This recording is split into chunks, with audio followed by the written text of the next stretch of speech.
गोष्ट आपलीच आहे. नमस्कार मंडळी, बापू ब्रो सोबत गोष्ट आपलीच आहे या कार्यक्रमात तुमचे स्वागत. पाठीमागच्या 2 एपिसोड्सना तुम्ही दिलेल्या प्रतिसादाबद्दल खूप खूप धन्यवाद. बऱ्याच जणांनी संपर्क केला आणि लवकरच त्यांचेही एपिसोड्स आपण लाईव्ह करणार आहे. बऱ्याच जणांनी असंही विचारलं की हा कार्यक्रम फक्त नवरा आणि बायको यांच्याच नातेसंबंधावर आहे का? तर तसं काही नाही आहे. जसं आपल्या प्रोमो सॉन्गमध्ये सांगितलं होतं, मित्रमैत्रीण, भाऊ बहीण कोणीही या कार्यक्रमात सहभागी होऊ शकतात.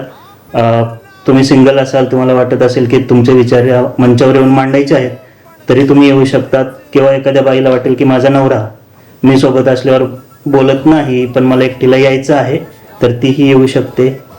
तुमचे अनुभव, तुमचे व्यवसाय किंवा नोकरीविषयी काही लोकांपर्यंत माहिती पोहोचवायची असेल तर तुम्ही नक्की आम्हाला संपर्क करा.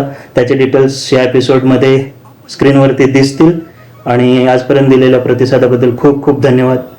तर आज आपण अशाच एका आगळ्या वेगळ्या जोडीला भेटणार आहे, एका मायलेकीच्या जोडीला. माहेर सासर सांगली अशी नाती जपणारी आई आणि सांगलीत वाढलेली पण कोल्हापुराच्या रंगात रंगलेली त्यांची मुलगी, म्हणजे हा कृष्णा आणि पंचगंगा ह्या नद्यांचा एक सुंदर संगम आहे असं मला वाटतं.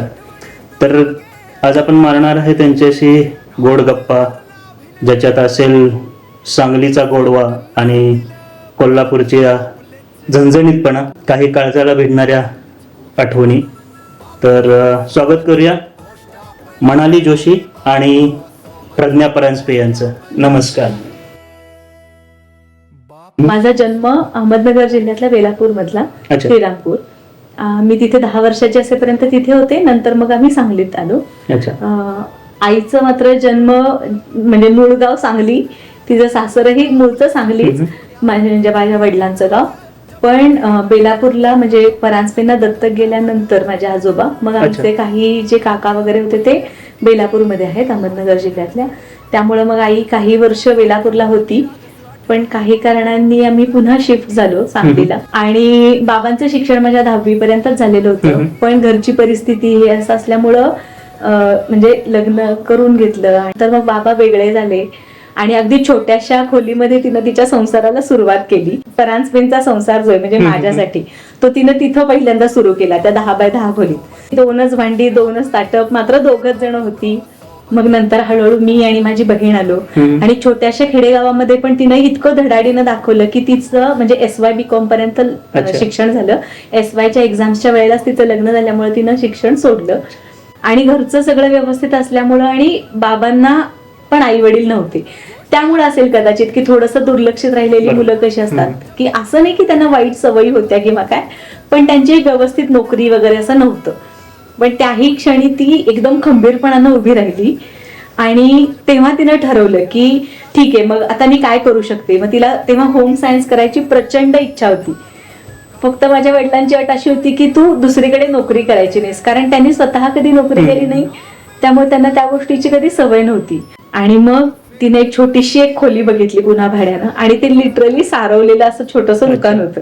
आणि त्या शेणांमध्ये वगैरे अशी छोटी छोटी बटणं हे ते होते की तिने ती उकरून काढली, तिनं ती स्वच्छ धुतली, त्याचं सिग्रिगेशन केलं. मग ती पहिल्यांदा जेव्हा सांगलीला आली तेव्हा गणपती पेठेत जाऊन तिनं थोडंसं होलसेलमध्ये सामान विकत घेतलं की थोडेसे गजरे असतील किंवा काय असेल. आणि त्या छोट्याशा गावामध्ये सगळ्यात मोठा चेंज तिनं घडवून आणला की तिनं दुकान काढलं की त्या गावात काहीच नव्हतं, समोरच शाळा होती. मग त्या शाळेचाही तिनं फायदा करून घेतला की तेव्हा काय व्हायचं, उत्तरपत्रिका वेगळ्या, प्रश्नपत्रिका म्हणजे प्रश्नपत्रिकेतच उत्तरं लिहायची असायची. मग तिनं हे इंट्रोड्यूस करून दिलं शाळेत जाऊन प्रिन्सिपलना भेटून की आपण असं करूया का, तुम्ही उत्तरपत्रिका वेगळ्याच देतात मुलांना, नुसते ताव, तर मुलं बाहेरून विकत घेतात. तर तिने माझं नाव निलिमा म्हणून निलिमा उत्तरपत्रिका आणि निलांबरी उत्तरपत्रिका असे फुलस्केप कागदाला निलांबरी नाव दिलं आणि छोट्या उत्तरपत्रिकांना निलिमा, आणि असं इंट्रोड्यूस करून हळूहळू म्हणजे तिथे बदल घडवायला सुरुवात केली.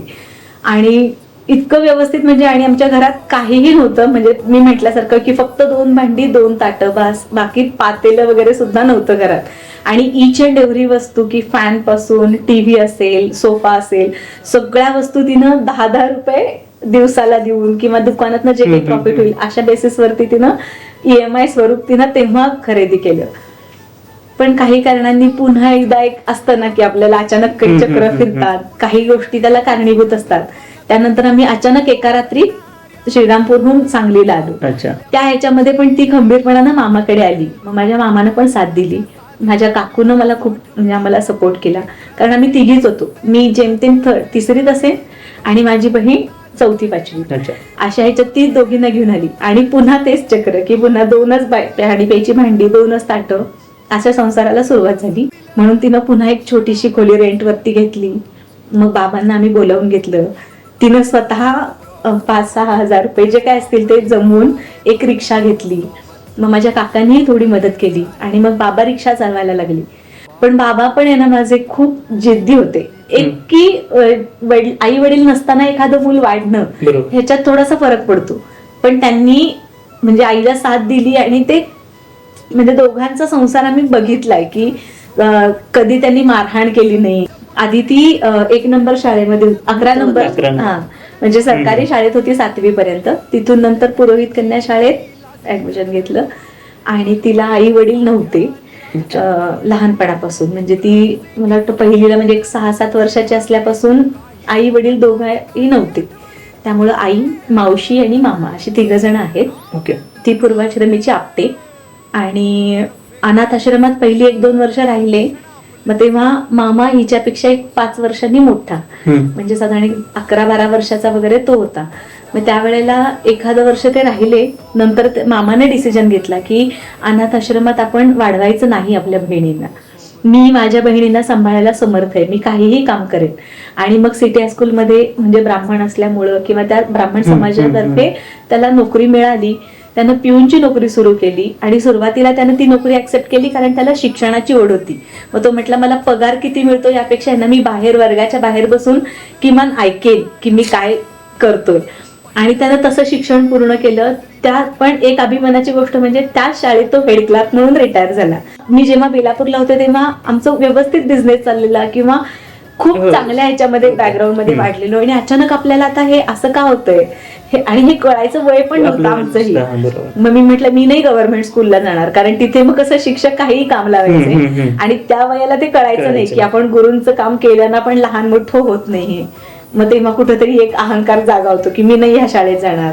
तेव्हा पण तिनं खूप वेळा खस्ता खाऊन त्या शाळेत राणी सरस्वतीला ऍडमिशन घ्यायला गेली. आणि मला तेही आठवतंय की त्या शाळेत ऍडमिशन घेताना त्यांनी सांगितलं की 2,000 रुपये तुम्हाला डोनेशन भरावं लागेल. मग तेव्हा आमच्याकडे तेवढेही पैसे नव्हते आणि ती रक्कम खूप होती. आणि म्हणजे त्यावेळेला त्यांनी आईचा खूप अपमान केला होता की जर आपली ऐपत नसेल तर आपण एवढ्या मोठ्या शाळेत घालायचंच नाही. पण तरी मी मात्र सरकारी स्कूलमध्ये जायला तयारच नव्हते. मग तिनं काहीतरी खटाटोप करून मला ऍडमिशन मिळवून दिलं तिथे. मात्र तिनं मला तेव्हा 4थीत असताना एकच वाक्य सांगितलं, मी आज तुझ्यासाठी हे सहन केलंय, मला ह्याची काहीतरी परतफेड पाहिजे.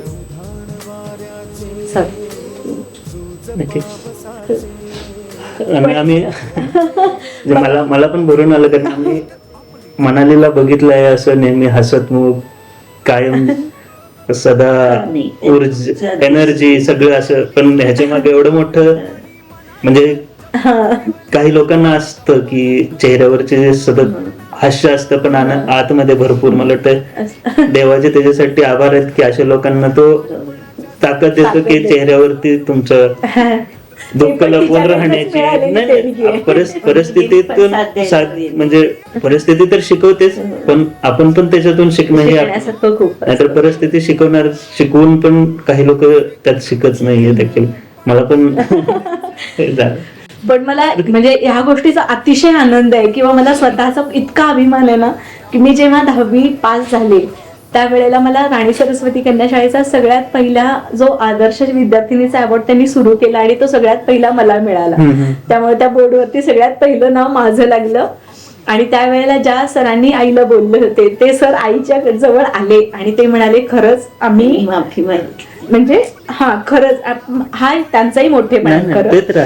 म्हणजे आईनं नंतर केटरिंगचं जेव्हा सुरू केलं तेव्हाही सगळे म्हणायला लागले की दुसरीकडे म्हणजे आपल्या समाजातली लोक जात नाहीत, हवं तर तू डबे दे घरातून करून. पण तिला असं वाटायचं की डबे द्यायला काही हरकत नाही, तर माझ्याकडे आता ते सगळं साहित्य नाहीये. आम्ही स्टोव्हवरती स्वयंपाक करायचो, मग ते पेट्रोल रॉकेलचा वास लागला किंवा काय झालं तर त्यापेक्षा आपण दुसऱ्यांकडे जाऊन केलं ना तर माझ्या 12च्या वेळेला दुसरं कुणी येणार नाहीये. किंवा माझ्या मुलींना असं आईनं आपली कुणाचा तरी दुसऱ्यांचा आधार घेऊन आपण पुढे नेलंय हे मुलींनी बघता कामा नये, हे तिनं पहिल्यापासून ठरवलं होतं. आणि माझे बाबा पण म्हणायचे, तुम्ही आज जे काही कष्ट करताय ना, कुठली तरी एक वरची खुर्ची तुमच्यासाठी रिकामी आहे. आणि ते अजूनही लक्षात आहे. मग त्या परिस्थितीत पण आहे ना, माझ्या वडिलांनी कधी असा त्रास नाही दिला, कारण तिला स्वयंपाकाहून यायला खूप कित्येकदा उशीर व्हायचा, तर ते थांबून राहायचे. मग त्यांना नोकरी तर करायचीच नव्हती, मग आईने रिक्षेसाठी म्हणून हट्ट धरला, मग रिक्षा चालवायला लागले. मग हळूहळू त्यांनी बऱ्याच बँकांमध्ये पिगमी करायला सुरुवात केली. आणि तेव्हा नवधनानं माझ्या मोठ्या बहिणीचा 10वीत गणित हा विषय राहिला. मग त्यावेळेला पण पुन्हा कसं की क्लासेस नाही, ट्युशन्स नाहीत, आणि आमच्यावर तशी घराची जबाबदारीही होती. बाकी विषयांमध्ये चांगले मार्क होते. मग सगळ्यांना असं वाटलं की अरे आपल्या घराण्यात अजूनपर्यंत कुणी नापास नाही झालं, असं कसं. पण त्यावेळेला मात्र आई बाबा असे होते ना की ते उभे राहिले, ठीक आहे हा एक जस्ट म्हणजे एक टप्पा आहे, नंतर तुला कुणी हे मार्क्स विचारणार पण नाही. आणि ती 10वीत असताना तिला पिग्मी एजंट म्हणून पहिल्यांदा बाबांनी नोकरीला लावलं माझ्या बहिणीला, की तू कर, पैशाचे व्यवहार आहे तू कर, मी तुझ्या पाठीशी आहे, म्हणजे हे म्हण. आणि मग ती पिग्मी करायला तिनं सुरुवात केली.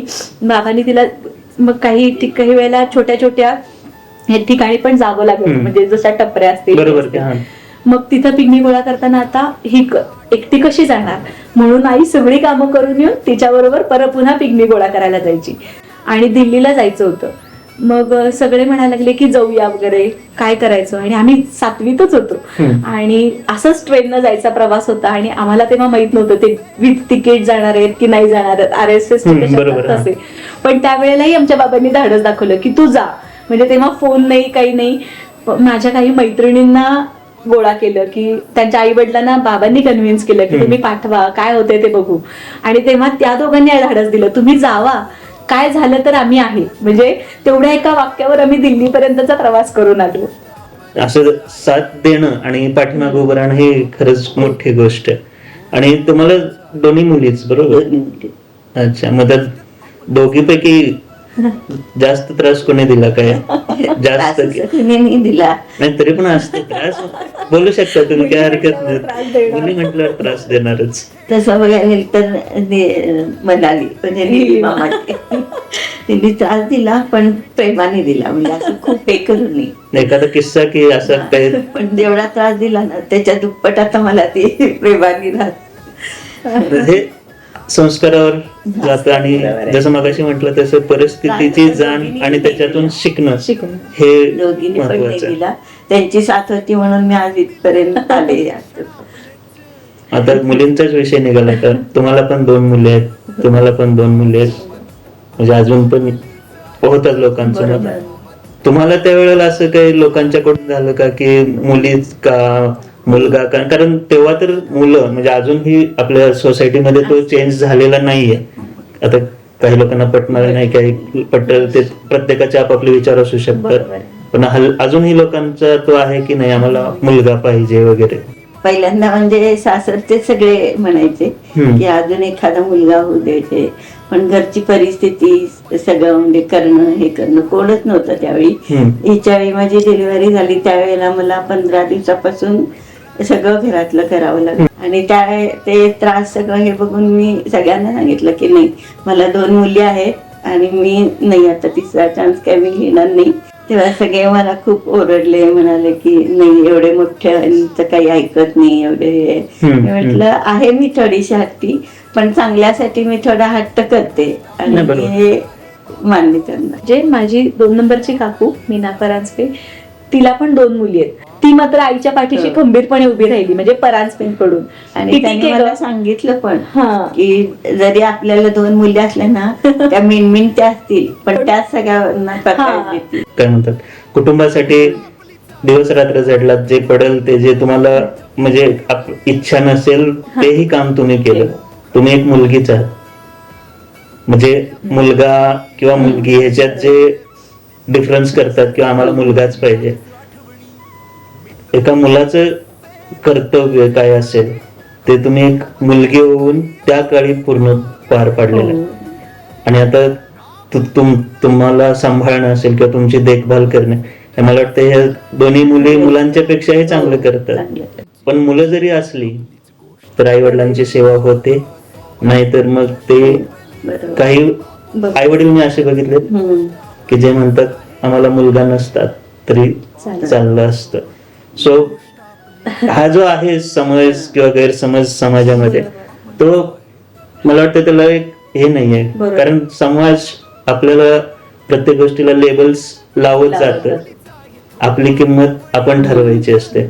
जसं तुम्हालाही लोकांनी हे करू नको, जेवण दुसऱ्यांच्या घरी करणार का, तुम्ही जर केलं नसतं तर तुमच्या घरावरती काय परिणाम झाला असता हे तुम्हाला माहित आहे. बोलणारी लोक बोलली असती, ती गेली असती, त्यांचं व्यवस्थित चाललं असेल. पण फक्त आपण बऱ्याच जागा काय करतो, लोक काय म्हणतील, चार लोक काय म्हणतील, ह्याच्यामुळे आपण बऱ्याचशाच गोष्टी आपण टाळतो.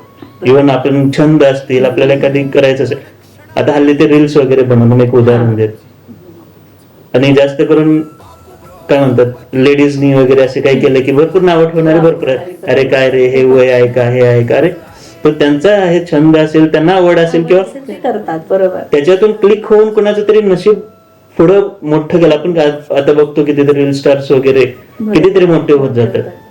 फक्त आपण लोकांचा विचार करणं सोडलं पाहिजे, हे मला वाटतं तुमच्याकडून शिकायला पाहिजे. जे आपल्याला योग्य वाटतं आणि जे आपल्या कुटुंबासाठी आणि आपल्या स्वतःसाठी जे योग्य वाटतं ते करणं खूप महत्वाचं आहे. तुमचं कोल्हापूरमध्ये लग्न लग्नाला आधी तयारच हो, मी ठरवलं अटच घातली ती मी लग्न करीन, पण आईचं जे सांभाळ करतील माझ्या बरोबर त्यांच्याशीच मी लग्न करीन, तर नाहीतर मी नाहीच करणार, मी आई बरोबरच कायम राहील. म्हणजे मला असं वाटायचं की माझ्या नंतरही असं कोणी नाहीये की मला लहान बहीण भाऊ आहे की माझं झालं नाही म्हणून त्या व्यक्तीचं झालं नाही, असंही काही नव्हतं. आणि त्या अटीप्रमाणे तिने हे केलं आणि त्याप्रमाणे मला दोन्ही पण जावई, खरं जावयांची खूपच साथ आहे. म्हणजे एकदम मुलगाच माझा, असं कधीच मला असं वाटत नाही, इतकी साथ देतात दोन्ही जावई पण. त्यामुळे आणि जावई पण नाही, त्यांच्या घरचे पण, म्हणजे तिच्या सासरची पण मंडळी, त्यांनी पण न्यायला होकार दिला की नाही, आईचा पण तू कायम सांभाळ कर, आम्ही तुझ्या पाठीशी आहे, कधी तू आईला असं तोडू नको, उलट तू इथं आमच्या जवळ जरी राहिली तरी आई. म्हणजे आता कित्येकदा ती इथं कंटाळा आला ना की कोल्हापूरलाच जाते ती, ते माझ्या सासरी जाऊन राहते. म्हणजे त्या म्हणतात हे तुमचं सासर, म्हणजे निलिमाचं सासर नाही, आता हे तुमचं माहेर आहे कोल्हापूर. म्हणजे तर मला गेलं की आईचीच अगदी बाळा बाळा म्हणून, म्हणजे तू बस हे कर, की आईचं प्रेम तिला माझ्या आजी सासूबाईंमधनं मिळतं. म्हणजे नशीब लागतं. सासर असं काही नाही, म्हणजे इतकी माणसं चांगली आहेत, तिच्या नशिबाने मिळाली पण छान आणि खरोखर चांगली. म्हणजे मी म्हणायचं म्हणून नाही म्हणत, तुम्ही जरी कळेलच म्हणजे एक दिवस येणार आहे कोल्हापूरला, तुम्ही एकटे जरी गेलात तरी तुम्हाला वाटलं नाही की खरंच हे म्हणाली तर सासर आहे का. ते झालं आणि पुढे सगळं छान झालं. मग मी बेंगलोरला आले आणि माझ्या ध्यानीमनी पण नव्हतं की मी बेंगलोरला येईन. मला कित्येक जण असा प्रश्न विचारतात की तू बेंगलोरमध्ये जायला कशी काय तयार झालीस. म्हटलं फक्त एकच की आईला सांभाळायला तयार झालं बस, म्हणजे मला आणखीन काहीच नको होतं. आता म्हणजे माझ्या सासू सासऱ्यांना पण 3 मुलीच आहेत, त्यांना मुलगाही नाही, पण त्याही म्हणजे एकदम मुलापेक्षा 3 ठिकाणी असतात. दररोज तासभर बोलणं असतं, फोन उचलला नाही तर आई कुठे गेलीस काय गेली असतं. मुली म्हणून मगाशी म्हटलं, आता लोक त्याच्यात हे करतील, पण मुलांच्या पेक्षा मुली आई वडिलांना छान सांभाळतात. मग बिझनेस पण करण्यामागचा रिझन पण हेच की असं नाहीये की अमित मला सांभाळायला, म्हणजे माझा नवरा मला सांभाळायला सक्षम नाहीये, पण उद्या कुणी उठून असं जर मला कोणी म्हटलं की आई तुझी तुझ्या नवऱ्यावर अवलंबून आहे, तर ते मला चालणार नाही. म्हणून फक्त केवळ आणि आपल्याला जर एखादी गोष्ट येत असेल तर आणि त्याच्यातून 4 पैसे मिळत असतील, बरोबर, वाईट काहीच नाही. मी जसं मगाशी म्हटलं, आपल्या घरासाठी करणं, पैसे कमवणं, आपल्या व्यवसाय काही असून कारण शेवटी घर आपल्याला चालवायचं आहे. बरोबर. मला पण अजूनही आठवतं की मनवानंतर आम्हाला पण म्हणजे मूल नको होतं. फक्त आम्हीचा एक उद्देश मुलगा पाहिजे म्हणून नाही, पण आम्हीचं म्हणणं काय होतं की मला ना मुलगी झाली तरी चालेल. कधी कधी मग मला वाटतं की मलाच असं वाटत होतं का की आता दुसरा चान्स आपण घेतला असेल तर आपल्याला मुलगा व्हावा का. मग तेव्हा माझ्याही म्हणत होतं बापरे आता दुसरी मुलगी झाली तर म्हणजे असं. ते म्हटले नाही, आपण म्हणजे का हवंय की ते एकटेच. मग ह्या वेळेला असं वाटतं की आपल्याला कुणीतरी भावंड असल्याला पाहिजे, आणि त्यांनी आम्हाला दोघी बहिणींना बघितलंय. त्यामुळे ते नेहमी म्हणतात की मलाच कधी कधी असं वाटतं की तुम्हाला तरी एकमेकींना कोणीतरी आहे, मला कोणीच नाहीये जगात असं. त्यामुळं मग आपल्याला काहीतरी असू देत. आणि जेव्हा आभा झाली ना तेव्हा सगळ्यात जास्त खुश आम्हीच होते, कारण ते म्हणायचे मला तर वाटतं आता तुमच्या दोघी बहिणींसारखं या दोघी बहिणी पण असणार असं. मुलगा असणं महत्वाचं नाहीये, चांगलं मूल असणं महत्वाचं आहे. म्हणजे तो मुलगी असू दे मुलगा असू दे. म्हणजे मला माझा भाऊ बहीण वहिनी यांनी खूप साथ दिली मला त्यांचं, आणि माझ्या जावानी पण दिली मला साथ. सगळ्यात आधी तर त्या परमेश्वराचेच आभार की त्यानं माणसांच्या संपत्तीत मला अजिबात कमतरता ठेवली नाही. आणि दुसरं सगळ्यात महत्वाचं आहे, आपण म्हणजे माझी आई आहे, अमित असते, माझी मोठी बहीण, यांना तर मी सतत म्हणत असते की त्यांच्या भोवती माझं जग फिरतं, माझ्या मुलींभोवती माझं जग फिरतं. पण माझी जी मैत्रीण आहे मंगल, की ती माझ्या प्रत्येक आयुष्याच्या टप्प्यावर, म्हणजे आता ना आम्ही 7-7 महिने बोलत नाही एकमेकींशी, कारण ती तिच्या कामात बिझी, मी माझ्या इथे, ती पुण्यात असते, तिने अजून माझं बेंगलोरचं घरही बघितलं नाही. पण ती माझ्या प्रत्येक क्षणाला ती असते. म्हणजे आजही मी जर तिला फोन केला की मला काहीतरी प्रॉब्लेम आहे आणि आहे, तर ती बाय हुक और बाय क्रुक ती येईल. म्हणजे माझ्या वडिलांचं जेव्हा लास्ट स्टेज म्हणजे होतं त्यावेळेला ते व्हेंटिलेटरवर होते, आणि आमच्याकडे तेवढेही पैसे नव्हते की आम्ही व्हेंटिलेटरसाठी पैसे देऊ शकतो. मग ते पंपिंगचे असायचे ना की तुम्ही जोपर्यंत पंपिंग करा तोपर्यंत त्यांचा श्वास चालू राहील. म्हणजे त्या परिस्थितीत पण मी आणि माझी मैत्रीण मंगल पट्टणशेट्टी म्हणून ती कायम माझ्या बरोबर उभी होती. म्हणजे तिचं आणि बाबांचं तर वेगळंच कनेक्शन होतं. तिला एक फार मोठं थँक्स, कारण तिला थँक्स म्हटलं तर मलाच असं वाटतं की बापरे आपण तिला आज थँक्स म्हटलंय. जर जिथं आपण लिमिट धरतो तिथे मी 11 वाजेपर्यंत ऑफिसमध्ये काम करायचं.